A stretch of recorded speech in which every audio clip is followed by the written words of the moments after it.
Hello everyone, welcome back to my YouTube channel. So today we will be analyzing the question paper of semester 1 and it is paper 4. So if you are the student of semester 1, you can match your answer and you can see how many answers you have corrected. So let's start with the first question. So first question is indicators of quality teaching is. अब जो quality teaching है उसका क्या क्या indicator है। तो quality teaching में क्या होता है, क्वालिटी टीचिंग में होता है कि बच्चा जो है पार्टिसिपेट करके सीखता, मतलब एक दूसरे के साथ पार्टिसिपेट करके सीख रहा है और ये टीचर सेंटर ना होके स्टूडेंट सेंटर होता है, यानी चाइल्ड सेंटर्ड होता है। और इसमें और भी कुछ होता है क्वालिटी टीचिंग में। तो यहाँ पे हमारा जो ऑप्शन में दिया हुआ है वो दिया हुआ पार्टिसिपेशन इन एक्टिविटीज़। अब देखिए जो नेगेटिव चेंज इन बिहेवियर ये तो होगा नहीं, दूसरा है पॉजिटिव चेंज इन बिहेवियर। ये positive change in behaviour teaching के बाद वो चेंज हो रहा है बिहेवियर में, लेकिन जो इंडिकेटर है वो इंडिकेट कैसे पता चलेगा, तो वो जब पार्टिसिपेट करेगा एक्टिविटीज़ में तभी पता चल जाएगा कि क्वालिटी टीचिंग हो रहा है कि नहीं। तो हमारा आंसर हो जाएगा थर्ड नंबर। नेक्स्ट क्वेश्चन है फैक्टर अफेक्टिंग लर्निंग। अब लर्निंग को जो अफेक्ट करने वाला फैक्टर है उसके बारे में पूछ रहा है। Physical and mental health, learning desire, motivation and all of these. अब देखिए ऑल ऑफ दीज होगा, और क्यों होगा, क्योंकि देखिए कोई भी बच्चा जो है किसी भी चीज़ को जब सीख रहा है तो उसका अगर फिजिकल और मेंटल हेल्थ सही है तो वो आसानी से सीख जाएगा चीज़ों को। और अगर उसके अंदर सीखने की इच्छा है तो भी सीख जाएगा, सीखने के लिए मोटिवेशन है तो भी सीख जाएगा। तो ये सब हमारा आ जाएगा इसमें, तो हमारा आंसर हो जाएगा फोर्थ। Cooperative learning is. अब देखिए कोऑपरेटिव लर्निंग होता क्या है, तो कोऑपरेटिव लर्निंग में होता है कि बच्चा जो है एक दूसरे का सहयोग करता है, मतलब एक ग्रुप में बच्चा लोग हैं वहाँ पे एक दूसरे को सहयोग कर रहे हैं, सब बच्चा एक दूसरे से सीख रहे हैं, मतलब सहयोग के माध्यम से सीख रहे हैं, कोऑपरेट करके सीख रहे हैं, एक दूसरे को कोऑपरेट कर रहे हैं। तो ये बेसिकली हमारा हो जाएगा स्टूडेंट सेंटर अप्रोच, क्योंकि देखिए स्टूडेंट सेंटर्ड में ही तो बच्चा को वो टाइम दिया जाता है कि आप लोग अपने से करके सीखिए, आप लोग एक दूसरे को सहयोग करके सीखिए।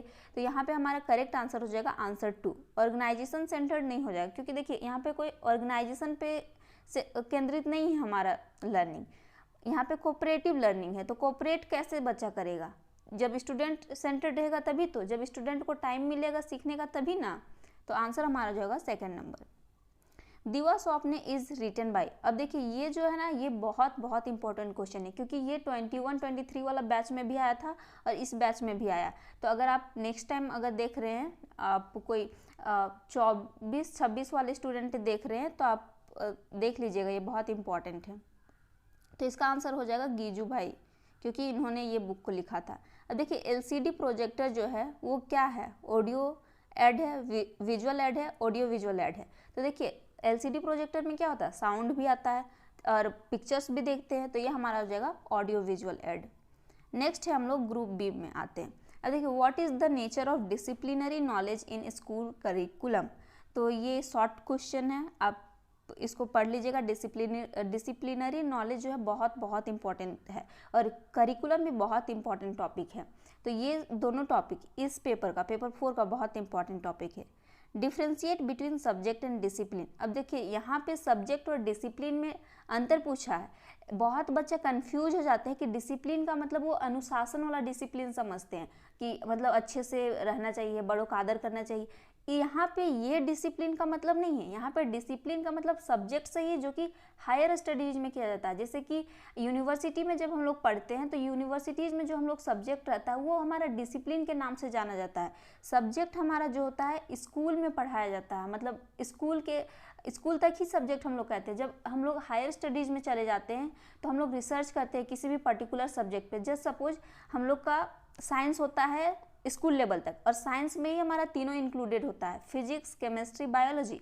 लेकिन जब हम लोग हायर स्टडीज़ के लिए जाते हैं तो हम लोग को एक चूज करना पड़ता है, एक डिसिप्लिन चूज करना पड़ता है कि हम लोग फिजिक्स में जा रहे हैं, केमिस्ट्री में जा रहे हैं, बायोलॉजी में जा रहे हैं, और उसमें हम लोग डीप स्टडी करते हैं, डीप रिसर्च करते हैं।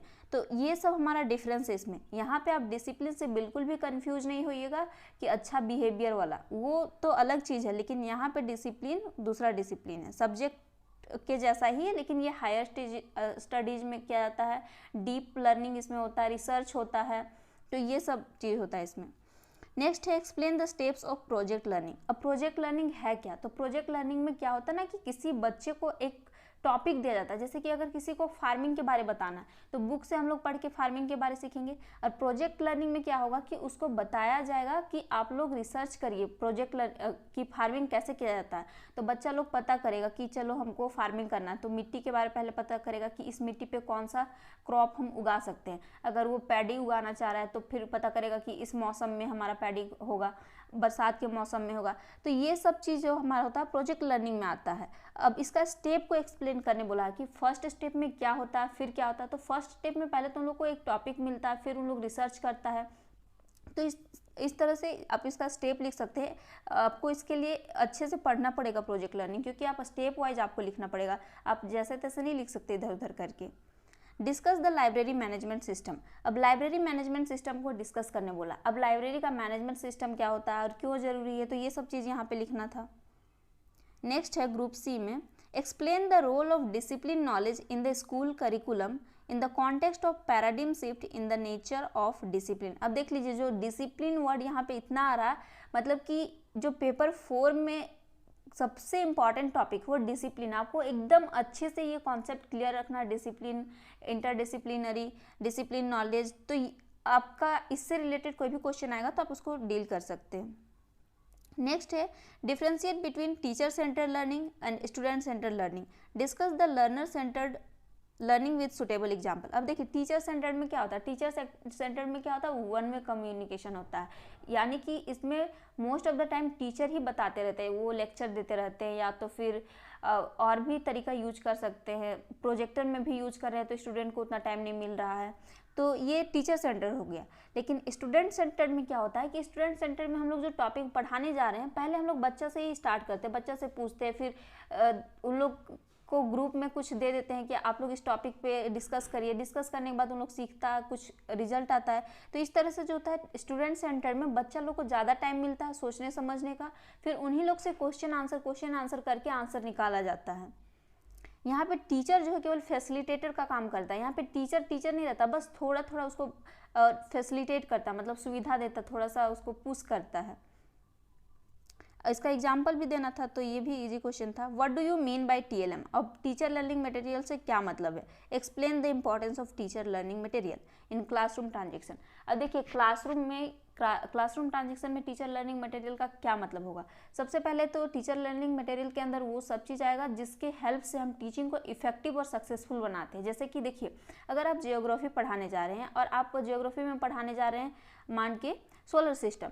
अब सोलर सिस्टम आप केवल अगर बुक से पढ़ाएंगे तो बच्चा लोग ना ही इमेजिन कर पाएगा, ना ही कुछ समझ पाएगा। तो अगर हम लोग उससे रिलेटेड TLM ले जाते हैं तो बच्चा लोग को इंटरेस्ट भी आएगा और उन लोग अच्छे से सीखेगा भी, और वो जो भी सीखेगा वो लाइफ लॉन्ग उन लोग के दिमाग में बैठा रहेगा। तो ये सब हम लोग लिख सकते हैं कि टीचर लर्निंग मटेरियल जो है इफेक्टिव बनाता है, हमारी टीचिंग को सक्सेसफुल करता है, बच्चा लोग को एक्टिव करता है, इंटरेस्ट जगाता है, क्यूरियोसिटी बढ़ाता है। तो बहुत सारा इंपॉर्टेंस है TLM के बारे में, तो आप इसको लिख सकते हैं।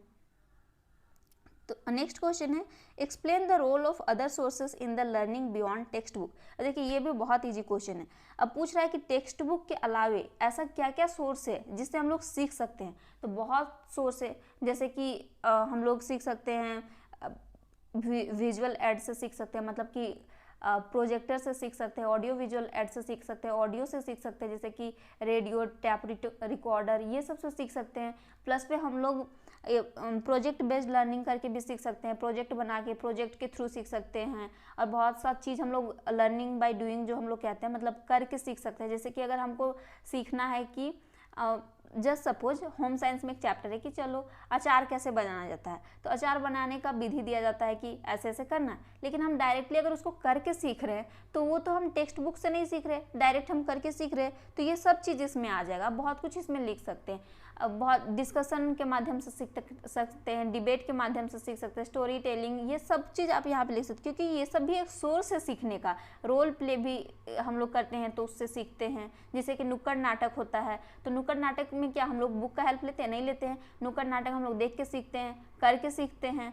तो ये सब चीज़ हम लोग इसमें लिख सकते थे। तो बहुत अच्छा क्वेश्चन था, आपका एग्जाम भी अच्छा गया होगा। तो that's it for today's video. In next video I will be discussing paper 3. So that's all for today. Thank you.